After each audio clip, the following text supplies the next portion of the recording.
Hello বন্ধুরা, কেমন আছো সবাই? আশা করছি সকলেই অনেক ভালো আছো। প্রিয় বন্ধুরা, আজকে তোমাদের জন্য নিয়ে এলাম আরও একটি নতুন গল্প। আশা করছি তোমাদের দাঁড়িয়ে যাবে, তাই ভিডিওটি শুরু থেকে শেষ পর্যন্ত দেখো। আমরা খুব গরিব। আমার মা ভালো ভেবে বড়লোক ছেলের সাথে বিয়ে দিয়েছে, কিন্তু বিয়ের প্রথম রাতে আমার স্বামী ঘরে এসেই টানতে টানতে আমাকে দেওরের ঘরে নিয়ে রেখে আসে। তারপর দেওর আমার সাথে সারা রাত।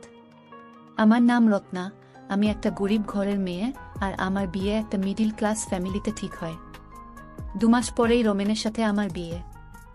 আমার মায়ের ছেলে খুব পছন্দ হয়েছিল, তাই আমাকে বলতো, রত্না, তোর কপাল ভালো যে এত ভালো ফ্যামিলিতে তোর বিয়ে ঠিক হয়েছে। বাবা আমার 8 বছর বয়সেই মারা যান, তাই মা অনেক কষ্টে আমাকে মানুষ করেন। আত্মীয় স্বজনের কাছ থেকে কিছু কিছু সাহায্য নিয়ে বিয়েটা ভালোভাবে দেওয়ার চেষ্টা করছিলেন। আমিও আমার বিয়ে নিয়ে খুব খুশি, তাই আমি যে সেলাইয়ের কাজ করতাম সেখান থেকে কিছু কিছু টাকা জমালাম, যাতে বিয়ের দিন সুন্দর করে সাজতে পারি। আমার শ্বশুর বাড়িতে মাত্র 3 জন লোক, আমার শাশুড়ি, স্বামী আর তার ভাই। শ্বশুর অনেক আগেই মারা গেছেন। সবাই আমার শ্বশুর বাড়ির খুব প্রশংসা করত, বিশেষ করে আমার স্বামীর। সবাই বলতো আমার শ্বশুর বাড়ির লোকজন খুব ভালো। দেখতে দেখতে আমার বিয়ের দিন এসে গেল। আমি পার্লার থেকে মেকআপ করিয়ে বিয়ের জন্য যে লজ ঠিক করা ছিল সেখানে পৌঁছালাম। মেকআপ করার কারণে আমাকে খুব সুন্দর লাগছিল। কিছুক্ষণ পরে বরযাত্রী নিয়ে পাত্রপক্ষ বিয়ের লজে পৌঁছালা। এরপর দেখতে দেখতে আমাদের বিয়ে হয়ে গেল। বিয়ের পর সবার খাওয়া দাওয়ার পর আমার বিদায়ের সময় আসলে আমি মাকে জড়িয়ে ধরে খুব কাঁদলাম, কারণ মাকে ছেড়ে অন্য পরিবেশে চিরদিনের জন্য চলে যেতে হবে। তারপর সবাই মিলে আমাকে শ্বশুর বাড়িতে নিয়ে গেল। ওখানে আমাকে শাশুড়ির ঘরে বসিয়ে অনেকগুলো নিয়ম পালন করানো হলো, যার মধ্যে কয়েকটা আমি জানতাম, বাকিগুলো জানি না। সমস্ত নিয়ম পালন করা শেষ হলে আমাকে এই ঘর থেকে বের করে আমার বরের ঘরে নিয়ে গেল।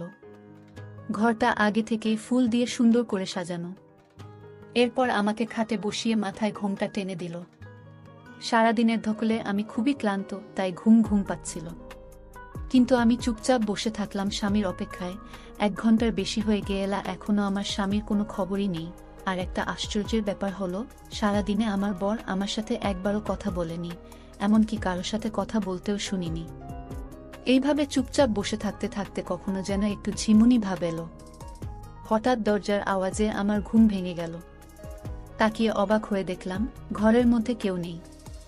তারপরে যখন দরজার দিকে তাকালাম, তখন তো আমার চোখ কপালে ওঠার জোগাড়, কারণ দরজা দাঁড়িয়ে আমার স্বামী আর ওর সাথে একটা মহিলা, যাকে দেখে আমার পাগলি মনে হচ্ছিল, কারণ ওর জামা কাপড়ের জায়গায় জায়গায় ছেঁড়া ফাটা আর সবসময় মাথা চুলকে যাচ্ছে। ওই মহিলাকে আমার স্বামীর সঙ্গে দেখে আমি অবাক হয়ে কাছে গেলাম। আমাকে দেখে ওই পাগলি আমার স্বামীর পিছনে লুকিয়ে পড়ল, যেন আমাকে দেখে ভয় পাচ্ছে। আমি আমার স্বামীকে বললাম, রমেন, এই মহিলাটিকে, আর এ আমাদের ঘরে কি করছে? তখন রমেন ওই মহিলাকে নিজের কাছে টেনে এনে বলল যে, এ আমার বউ, আর একে তুমি তোমার মতো সুন্দর করে সাজাও। আমার পায়ের নিচ থেকে মাটি সরে গেল, কারণ আজকেই আমার বিয়ে হয়েছে, আর আমার স্বামী একটা পাগলি মহিলাকে বউ বলছে, আর ওকে আমার মতো সুন্দর করে সাজাতে বলছে। শুনে আমার এচাক দিয়ে জল পড়তে লাগলো। আমি আমার স্বামীকে বললাম, রমেন, তুমি এসব কি বলছো? এই মহিলা তোমার বউ হয় কিভাবে?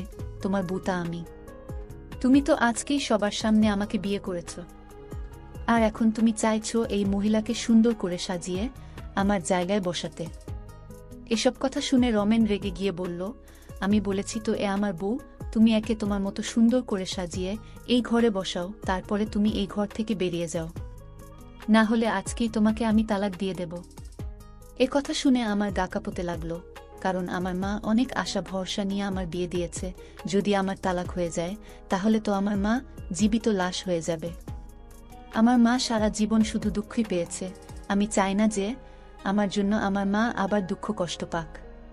তাই আমি রমেনের কথায় রাজি হয়ে মাথা নাড়ালাম। তারপরে ওই পাগলি মহিলাকে বাথরুমে নিয়ে তোর করতে লাগলাম। তাকে আমার বেনারসিটা পরালাম, যেটা আমার বিয়েতে শ্বশুরবাড়ি থেকে আমাকে উপহার হিসেবে দিয়েছিল। আর আমি ওই পাগলির ছেঁড়া কাপড়টা পরলাম, আর মনে মনে কাঁদছিলাম। তারপর ওই পাগলি মহিলাকে ড্রেসিং টেবিলের সামনে এনে সুন্দর করে মেকআপ করে আমার যত গয়নাকাটি ছিল সব পরালাম। যাকে এতক্ষণ বিচ্ছিরি লাগছিল, তাকে এখন সুন্দর দেখাচ্ছে। ওই পাগলি জুয়েলারি পরে খুব এক্সাইটেড হয়ে গেল আর আয়নায় বারবার নিজেকে দেখে তালি বাজাচ্ছিল। ওই পাগলিকে রেডি করার পর আমি আমার স্বামীর দিকে ইশারা করলে আমার স্বামী উঠে ওই পাগলির কাছে এসে ভালো করে দেখতে লাগলো। তারপরে আমাকে ঘর থেকে বেরিয়ে যাওয়ার ইশারা করল। আমি কাঁদতে কাঁদতে বাইরে বেরিয়ে আসলাম। আমাকে দেখে কে বলবে যে কিছুক্ষণ আগেই আমার বিয়ে হয়েছে? আমাকে দেখে যে কেউ পাগলিই বলবে। এই বাড়িতে নতুন, তাই বুঝতে পারছিলাম না এত রাতে কোথায় যাব। কোনো উপায় না পেয়ে দরজার সামনে বসে পড়লাম, কারণ অন্য কোনো ঘরে যদি আমি যেতাম তাহলে আমাকে সবাই বলতো বিয়ের প্রথম রাতেই বর একে ঘর থেকে বের করে দিয়েছে। তাই নিজের অসম্মানের আর তালাকের ভয়ে আমি চুপচাপ আমার স্বামীর দরজার সামনে বসে রইলাম। দুঃখে আমার ঘুমও আসছিল না, তাই চুপচাপ বসে রইলাম। কিছু সময় পরে বারান্দায় কারো আওয়াজ পেয়ে তাকিয়ে দেখি আমার দেওর। ও আমাকে ওখানে দেখে চমকে ওঠে। তারপরে আমার হাত ধরে টানতে টানতে নিয়ে গেল। মুখ ঢাকা ছিল বলে ও হয়তো আমাকে চিনতে পারেনি, আর আমিও কিছু বলতে পারছি না, কারণ এতে আমারই অসম্মান হবে। কারণ আমি সেই মেয়ে যাকে বিয়ের প্রথম রাতেই তার স্বামী ঘরের বাইরে বের করে দিয়েছে। ও হয়তো আমাকে ওই পাগলি ভেবেছিল, তাই টানতে টানতে আমাকে স্টোর রুমে নিয়ে একটা দড়ি দিয়ে বেঁধে ফেলে। তারপর আমি অবাক হয়ে দেখলাম যে সে আমার জন্য বাসি রুটি, তরকারি আর কিছু ওষুধ নিয়ে আসলো, যেটা হয়তো ওই পাগলির জন্য। কিন্তু আমি ওই ওষুধ কিছুতেই খেতে পারবো না, কারণ আমি তো পাগলি না। দড়ি দিয়ে আমার পা বাঁধা ছিল, কিন্তু দুটো হাত খোলা। ও আমাকে ওই বাসি রুটি খেতে বলল। আমি তাড়াতাড়ি মাথা ঝুঁকিয়ে না বললাম। যেই মাথা ঝুঁকালাম তখনই আমার মুখ থেকে কাপড় পড়ে গেল, আর আমার দেওরা আমাকে দেখে চমকে উঠল। ও বিশ্বাসই করতে পারছে না যে এটা আমি। তারপরে ও আমাকে বলল, তুমি এই অবস্থায় কেন?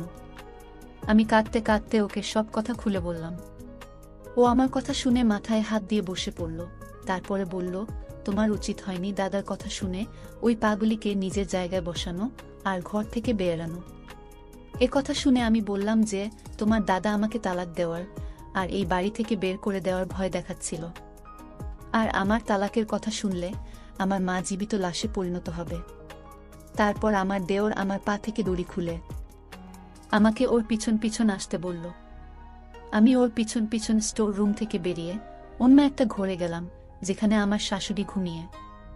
আমার দেওর শাশুড়িকে ঘুম থেকে উঠিয়ে সমস্ত কথা বলল, যেটা শুনে আমার শাশুড়ির দীর্ঘ নিঃশ্বাস ফেলল। আমি বুঝতে পারছিলাম কিছু একটা তো আছে, যেটা এরা আমার থেকে লুকাচ্ছে। তাই আমি আমার শাশুড়িকে সরাসরি জিজ্ঞেস করলাম, ওই মহিলাটি কে, যার জন্য আমাকে আমার ঘর থেকে বের হয়ে আসতে হয়েছে? তখন আমার শাশুড়ি দেওরকে বাইরে যেতে ইশারা করল। দেওর বাইরে বেরিয়ে গেলে শাশুড়ি আমাকে ওনার পাশে বসিয়ে বললেন যে ও হলো আমার বান্ধবীর মেয়ে। ওর ছোটবেলাতেই ওর বাবা মা মারা যায়, তাই আমি ওকে এ বাড়িতে এনে নিজের মেয়ের মতো মানুষ করি। ওরা তিনজনে একসাথেই বড় হয়। রমেনের সাথে ওর বন্ধুত্ব খুব ভালো ছিল। আমার শাশুড়ি আরও বললেন, ওই পাগলি মেয়েটার নাম অনন্যা।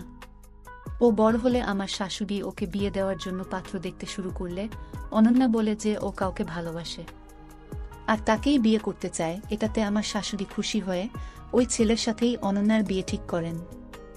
কিন্তু এই খবর যখন রমেন শুনল তখন ও চিৎকার চেঁচামেচি জুড়ে দিল, কারণ ও অনন্যাকে ভালোবাসে আর বলে বিয়ে যদি করতে হয় তাহলে অনন্যাকেই করবে। একথা শুনে আমার শাশুড়িও মনে মনে খুশি হয়েছিল, কারণ উনিও অনন্যাকে খুব পছন্দ করতেন। কিন্তু যখন অনন্যা শুনল যে রমেন ওকে ভালোবাসে এবং বিয়ে করতে চায়, তখন অনন্যা সরাসরি না বলে দেয়। এটা শুনে রমেনের মন ভেঙে যায়, তাই ও ব্যবসার কাজে বাইরে চলে যায়। অনন্যার একটা শুনে আমার শাশুড়ির খারাপ লাগলেও তিনি অনন্যার বিয়ে ধুমধাম করেই দেন। রমেন এতটাই দুঃখ পেয়েছিল যে ও অনন্যার বিয়েতেও আসেনি।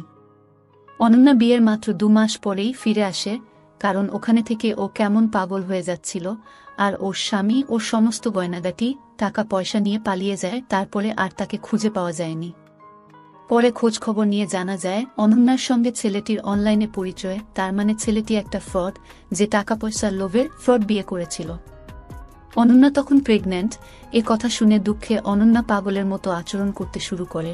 তারপরে যখন ওর বাচ্চা নষ্ট হয়ে যায় তখন অনন্যা পুরোপুরি পাগল হয়ে যায়। এই খবর যখন রমেন শোনে ও তাড়াতাড়ি বাড়ি ফিরে অনন্যার খেয়াল রাখতে শুরু করে। ও অনন্যাকে ভালো ডাক্তার দেখায়, কিন্তু ডাক্তার বলেছিল হয়তো অনন্যা পুরোপুরি ঠিক হবে না, একটা মাত্র সম্ভাবনা আছে, ওর সাথে যা যা হয়েছে তাই যদি আবার রিপিট করা হয় তাহলে হয়তো ও ঠিক হতে পারে। এ কথা শুনে রমেন ওকে বিয়ে করার জন্য ব্যস্ত হয়ে পড়ে। তখন আমার শাশুড়ি ওকে নিজের দিব্যি দিয়ে কোনরকমে আটকে রাখে। এইভাবে 1 বছর কেটে গেল, কিন্তু অনন্যার কোনো উন্নতি দেখা গেল না।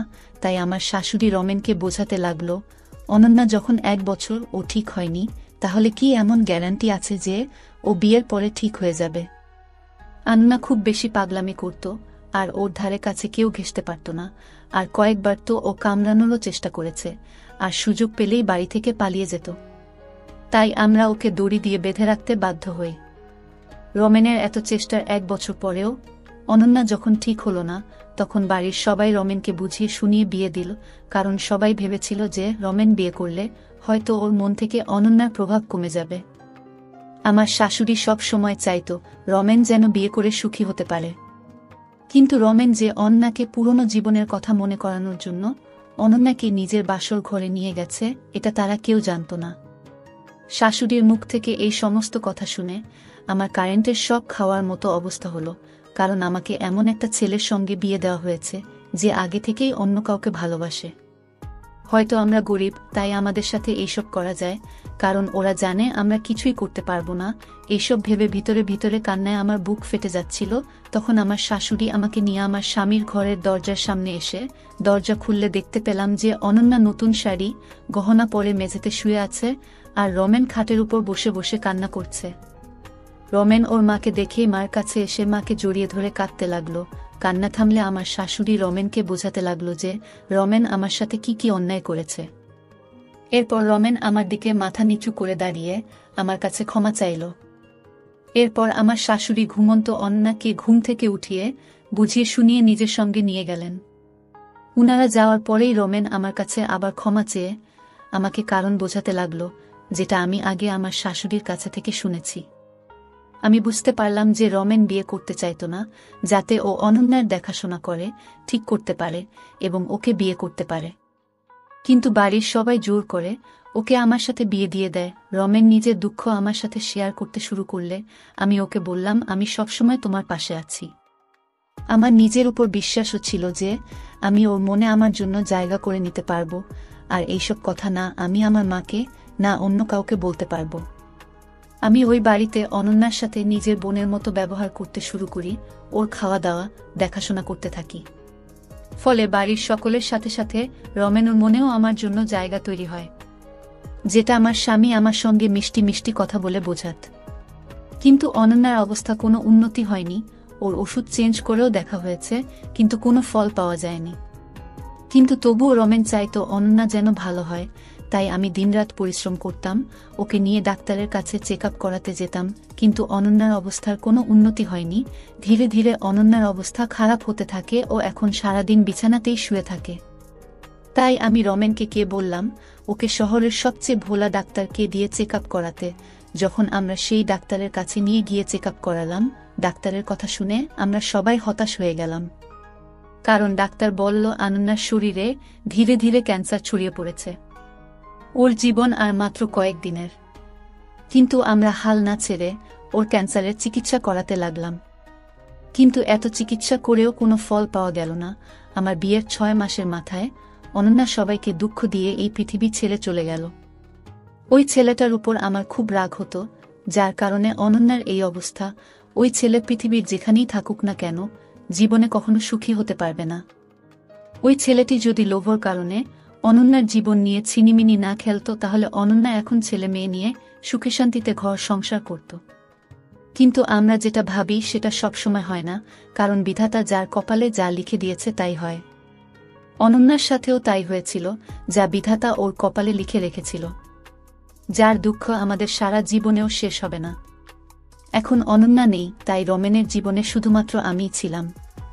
ধীরে ধীরে রমেনের মন থেকে অনন্যার প্রভাব কমে গেল, কিন্তু ও আজও মাঝে মাঝে অনন্যার কথা মনে করে, কারণ অনন্যা ওর প্রথম প্রেম। ওকে বিয়ে করার জন্য রমেন সব রকম চেষ্টাই করেছিল, কিন্তু অনন্যা ওর ভাগ্যে ছিল না। রমেন বুঝতে পেরেছিল যে বিধাতা যার সাথে যার জোড়া তৈরি করেছে তাকেই সে পাবে। হয়তো বিধাতা রমেনের সাথে অনন্যার জীবন লেখায়নি। অনন্যা মরার 2 মাস পরেই রমেন আমার সাথে নতুন করে জীবন শুরু করে। কিছুদিন পরে আমি প্রেগন্যান্ট হই আর একটা মেয়ের জন্ম দিই। রমেন আমাদের মেয়ের নাম অনন্যা রেখেছে। আর ওকে দেখলেই রমেনের মন খুশিতে ভরে উঠত। কিন্তু আমাদের মনের ভিতরে এখনো অনন্যা বেঁচে আছে। ধন্যবাদ।